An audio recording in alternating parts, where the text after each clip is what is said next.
lakukan absensi terlebih dahulu ya. Apakah ada yang tidak masuk hari ini? Siska, kenapa Siska? Oh, izin acara keluarga. Apakah ada lagi? Joko, kenapa Joko? Kecelakaan. Innalillahi. Kenapa kecelakaannya? Jatuh dari motor. Hanya kalian harus safety ya. Apakah ada lagi? Tidak ada, selebihnya masuk semua. Sehat? Alhamdulillah. Baik.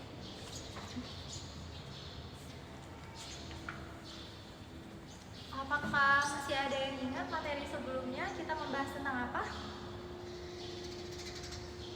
Danu? Observasi, ya betul. Teks laporan hasil observasi. Apakah ada yang ingat observasi itu apa sih? Ya, Rizka? Betul, observasi adalah tindakan mengamati peristiwa, keadaan, dan benda-benda di sekitar. Kalau teks laporan hasil observasi, ada yang tahu? Ya, betul. Yaitu adalah tulisan yang dibuat berdasarkan hasil pengamatan atau tulisan yang mengemukakan fakta-fakta yang diperoleh melalui pengamatan. Bagus, ada yang masih ingat ya materi sebelumnya? Baik, sekarang kita ke materi selanjutnya, yaitu teks anekdot. Apakah ada yang tahu teks anekdot itu apa? Ya, betul. Cerita singkat yang menarik karena lucu dan mengesankan. Biasanya mengenai orang penting atau orang yang terkenal dan juga berdasarkan fakta ya fakta yang sebenarnya, serta mempunyai maksud untuk mengkritik atau menyampaikan pesan lewat kritik tersebut ya. Contohnya itu seperti lawakan tunggal atau stand up komedi. Jadi kita menyampaikan kritik tapi ada leluconnya sedikit ya, betul. Terus juga ada ciri-ciri dari teks anekdot, yaitu berupa teks berita, memiliki sifat yang humoris dan terselip kritikan atau pesan ya di dalamnya.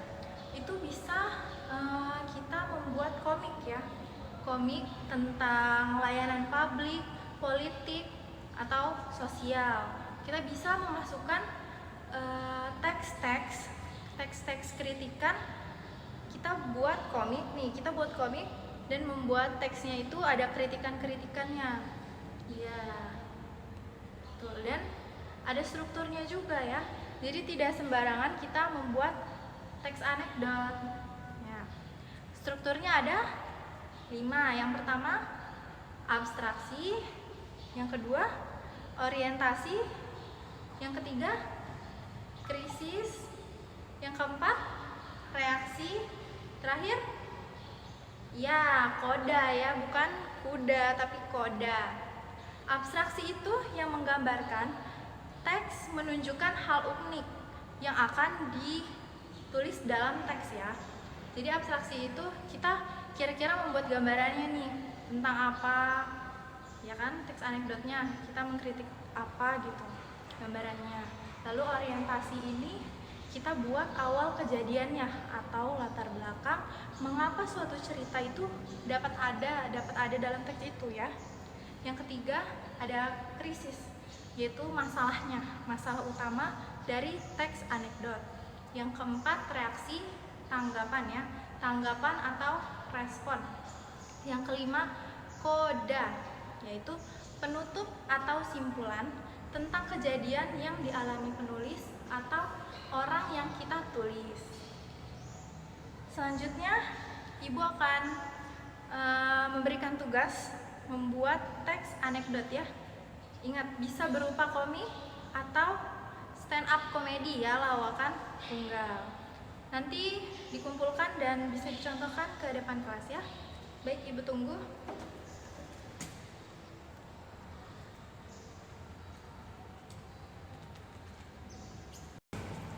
Baik, boleh dikumpulkan tugasnya sekarang. Oke, terima kasih. Ada lagi? Oke, terima kasih. Oh, di sini ada yang membuat komik dan lawakan tunggal ya. Yang lawakan tunggal deh, stand up comedy. Ibu mau Fajar, boleh maju ke depan? Silakan. Beri tepuk tangan untuk Fajar. Ya, bagus ya. Iya. Sangat menghibur, lawakannya juga ada, kritiknya ada, dan menyampaikan pesannya juga ada. Jadi udah komplit ya, bagus Fajar. Dan yang lainnya ini ada yang membuat komik ya. Ya, tuh. Baik. Ada yang bisa dapat disimpulkan dari materi yang sudah Ibu jelaskan? Ani? Ya, betul ya. Teks anekdot itu cerita singkat yang menarik karena lucu dan mengesankan. Ya, itu bisa juga mengenai orang penting yang terkenal. Nah, tapi berupa fakta yang sebenarnya atau kejadian yang sebenarnya. Dan juga di dalamnya ada kritik dan penyampaian pesannya di dalamnya ya. Oke, bagus. Baik, karena tugasnya sudah selesai dan waktunya sudah habis, Ibu cukupkan ya pembelajaran hari ini. Semoga bermanfaat dan jaga kesehatannya ya. Baik, cukup sekian pembelajaran dari Ibu. Mohon maaf bila ada kekurangan, karena yang kelebihan itu perasaan Ibu ke dia. Terima kasih. Wassalamualaikum warahmatullahi wabarakatuh.